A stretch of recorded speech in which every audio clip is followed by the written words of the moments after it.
everyone. I am here today to talk about something that as a clueless city slicker I had no clue about, and that is having a farm pond.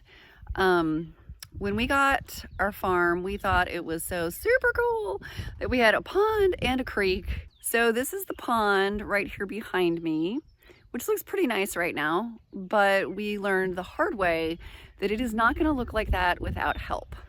These are a couple of the products that we have learned that we need to use to keep our pond from getting completely overgrown with algae. And we didn't learn this until we had a huge, horrible case of algae. And these products are natural bacteria and stuff. And another thing that we use is a natural dye that we put in here. But see, the algae is starting to grow along the shoreline, and that's basically my clue that it is time to add these products to the pond, because otherwise this pond will be completely covered with algae in a month or two. We do have an aerator out there, and in the summer we switch it to a fountain. This pond is like exactly 1/3 of an acre according to Google Earth. It's 0.33 acre, and since it's small and it's shallow, it's probably at the very deepest only about 6 or 7 feet.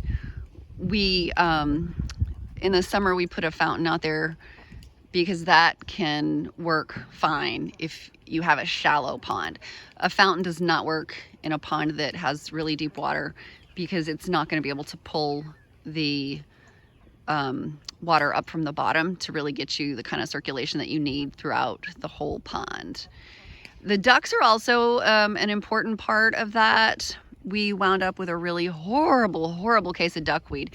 In fact, we stocked this pond when we first moved here in 2002, and about 7 years ago, I think, we woke up one morning and looked out here, and there were dozens of dead fish floating everywhere. And I called around to talk to some different experts and learned that that is what happens when you have duckweed. During the day, the sun is hitting it and it's producing oxygen, but it forms a thick carpet across the surface. And so when the sun goes down and it's not getting sun anymore, now all of a sudden it's like somebody just sealed saran wrap over the top of the pond, and the carbon dioxide can't escape. And so the fish die. And that was quite an unbelievable mess. It was really stinky out here as we struggled to retrieve all of the dead fish that were floating in here. So we are now in the process of restocking. We've been working on that for the last couple of years, and just to make sure now that we don't have anything bad go wrong again. We have no more problems with duckweed since we put the ducks in here. And the thing with the ducks is we needed a lot more than what we had, because at the time we got the duckweed problem, we had, I don't know, maybe 10 ducks. And I kept looking for answers, and everybody kept saying, get ducks. And I'm like, I have ducks, but I didn't have enough ducks. So we basically got 30 ducklings, and then they took care of it for us. And so now we have ducks who help us. And I honestly think the duckweed has been completely eradicated. I don't think there's any risk of it ever coming back unless more of it actually gets somehow into our pond, which can happen.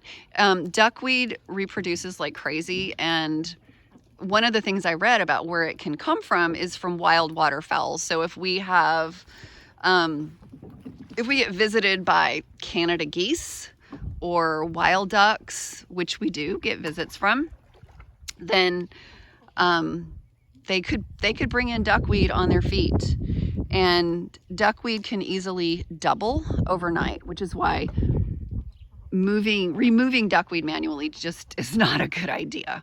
We tried that, and there's all kinds of crazy ideas on YouTube about how to remove duckweed manually, and it's just nuts, because it's like you can remove a ton of it and then you get up the next morning and look out and the pond is completely covered again.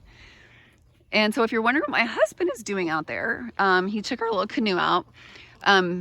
We split the jobs here. We've got 4 different things that we put into the pond to keep it looking nice all summer. he has a product called EcoBoost, which is supposed to be mixed with water, and then it's a powder that he mixes with water and then pours it into the pond. And then he also has the pond dye, which he puts in there. And that sounds kind of weird, but it really works. The pond dye is basically, it's either a dark blue or a black color, and that shades the water, and so the algae can't grow because it's not getting sun. Because algae, if you've ever had an aquarium anywhere close to a window, you know how much algae loves. And there you go. He's pouring the EcoBoost into the pond now. You have to mix it with water before you pour it in. He gets this job because it requires going out into the pond with the canoe. And I get the other job because I just throw those things from the shoreline. The pond clear is, see, it's a beneficial bacteria, and it is packets. And so I need to throw 3 of these out into the pond.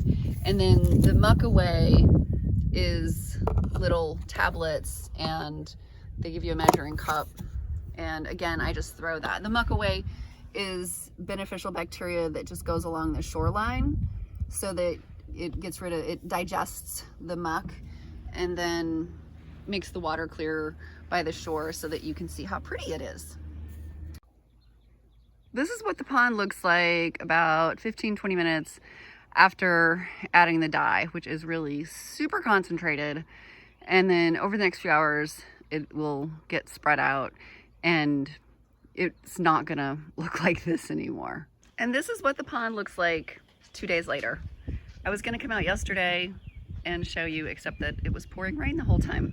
And basically that is it. So if you want a pond that looks nice, it really does take a lot of work. Even though a pond is natural, it's not gonna look very pretty unless you take care of it.